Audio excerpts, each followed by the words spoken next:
হয়। আর মাঝে মাঝে আপনাকে বলেছি চায়ের দোকানে বসবেন না, চায়ের দোকান হচ্ছে গীবদের আড্ডাখানা। চায়ের দোকান হচ্ছে দ্বিতীয় পার্লামেন্ট। ওই পার্লামেন্টে আপনি গেলেন কেন? চায়ের দোকানে কোনোদিন ভালো মানুষ যায় না, চায়ের দোকানে কোনোদিন ভালো মানুষ যায় না। চায়ের দোকানে যারা যায় তারা থার্ড পার্সন মানুষ, যারা শুধু টিভি দেখতে যায়, তারা শুধু মানুষের পরচর্চা করতে যায়। আব্দুল করিম সাহেব কথা একটু হিসাব করে বলবেন, তাহলে কি আমরা মুসল্লিরা ফজর সালাত আদায় করার পর চা পান করতে যাব না? যাবেন, আমি চা পান করতে নিষেধ করিনি। যদি দোকানে চা পান করাই লাগে তো টাকা থাকবে বাম হাতে আর চায়ের গ্লাসটা থাকবে ডান হাতে। চায়ের গ্লাস ডান হাতে পান করার পর যেমনই পান করা শেষ, বাম হাতের টাকাটা ডান হাতে নিয়ে চায়ের দোকান মালাকে টাকা দিয়ে সেখান থেকে ফিরে আসতে হবে। 1 সেকেন্ড চায়ের দোকানে আর বসে থাকা যাবে না। বুঝতে পারেননি?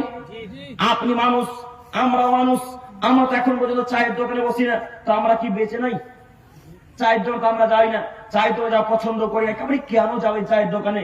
দেখেন আপনি একদিন গিয়ে চায়ের দোকানে যারা থাকে তারা শুধু একে অপরের দুর্নাম করতে শুরু করে, হয় না ভাই? এ কথাই ঠিক। কাজে আপনাকে অনুরোধ করে বলতে চাচ্ছি, বাড়িতে বসে থাকেন, জিহ্বাকে নিয়ন্ত্রণ করেন, জান্নাত হবে। উকবা ইবনে আমির জুহানী